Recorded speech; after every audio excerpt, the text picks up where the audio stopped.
Hi everyone, welcome back to glam whisper. आपको प्रधान जी तो याद ही होंगी पंचायत से, रिंकी की mummy. So you all know who I am talking about. Neena ji अपनी एक्टिंग के साथ अपने बोल्ड आउटफिट्स और अनफिल्टर्ड स्टेटमेंट के लिए भी न्यूज में रहती हैं। कुछ लोग कहते हैं कि वो अपनी एज के अकॉर्डिंग ड्रेस नहीं करती, स्पेशली उनका single motherhood in the 80s।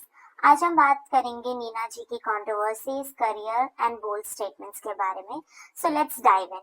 Neena ji की लाइफ की सबसे बड़ी कंट्रोवर्सी थी उनका विवेक रिचर्ड के साथ रिलेशनशिप। लेट 80s में जब एक सिंगल मदर बनने का ख्याल भी सोसाइटी एक्सेप्ट नहीं करती थी, नीना जी ने शादी के बिना ही मसाबा बॉर्न हो गई। आज भी सोसाइटी अनमैरिड सिंगल मदर्स को जज करती है, तो उस टाइम पे सोचो क्या ही रिएक्शन रहा होगा। As it was a वेटलॉक, Neena जी के फादर भी इसके अगेंस्ट थे। सो बेसिकली वेटलॉक इज व्हेन जब पेरेंट्स जो है मैरिड नहीं होते हैं। विवेन रिचर्ड ऑलरेडी फैमिली थी उनकी, so he was not ready for the marriage with Neena ji. तो Neena ji decided to be a single mom, but before being with Vivian, Neena ji already divorcee थी। Let me just tell you that जब Masaba born हुई तो obviously Neena जी नहीं चाहती थी कि मसाबा के फादर यानी विवेन की आइडेंटिटी रिवील हो। पर जर्नलिस्ट प्रीतीश नंदी ने मसाबा का बर्थ सर्टिफिकेट चोरी कर लिया और विवेन की जो आइडेंटिटी है वो रिवील हो गई मीडिया के सामने।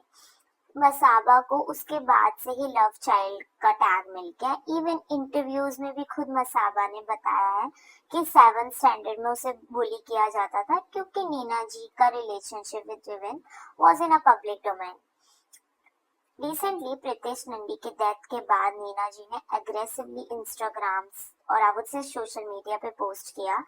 Only because of Pritesh Nandy Masaba को ये बुलीज हैंडल करने पड़े। In short, the action from Pritesh Nandy is very pathetic only because like कोई कितने लो बार टच कर सकता है just to earn some extra पैनी।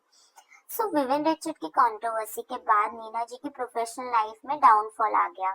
उन्हें खुद कहा है कि उनकी पर्सनल लाइफ की वजह से उन्हें प्रोफेशनल वर्ल्ड में ऑफर्स आने मूवीज के लिए बिल्कुल ही बंद हो गए थे। बेसिकली उनके एक्टिंग को ही उनकी पर्सनल लाइफ से कनेक्ट करने लग गए थे लोग। आई थिंक बॉलीवुड में ना ये थोड़ा ज्यादा ही मैटर करता है। सी रीजन बिकॉज अगर आप देखोगे तो एक्टर्स बहुत कॉन्शियस हैं अपनी रियल पब्लिक इमेज को लेकर, क्योंकि एक एक कंट्रोवर्सी पूरे करियर को एंड कर सकती है। जैसे साजिद खान अगर आप देख लो फॉर एन एग्जांपल, सूरज पंचोली, रिया चक्रवर्ती और विवेक ओबराय, इनकी लाइफ की सिर्फ एक कंट्रोवर्सी थी जिनकी वजह से उनका ऑलमोस्ट पूरा करियर ही खत्म हो गया है। Now that they are doing the comeback but still. लेकिन नीना जी ने 2017 में अपने इंस्टाग्राम पर ओपनली एक पोस्ट किया, I am a good actor but I need work. And guess what, this brave step की वजह से उनको उनका लाइफ का सबसे बड़ा कमबैक मिला। Badhaai Ho. And then Panchayat, Masaba Masaba and yes now she is a well known again. Neena ji अपनी पर्सनल लाइफ के साथ ही अपने ड्रेसिंग के लिए भी न्यूज में रहती है। उन्हें काफी बार सोशल मीडिया पर इसलिए ट्रोल किया गया क्योंकि वो अपनी एज के अकॉर्डिंग ड्रेस नहीं करती। मसाबा के कलेक्शन से फ्रंट डीप लेंथ ड्रेस पहनने पर भी उन्हें लोगों ने judgmental comment दिया। Just like other things, people want her to do certain things according to her age, which is actually doesn't make any sense.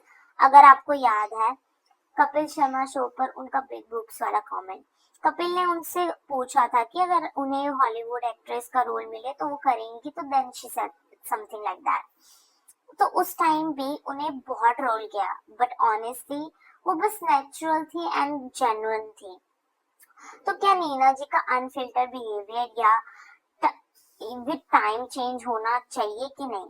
तो what's your view on her controversy? Do let us know in the comment.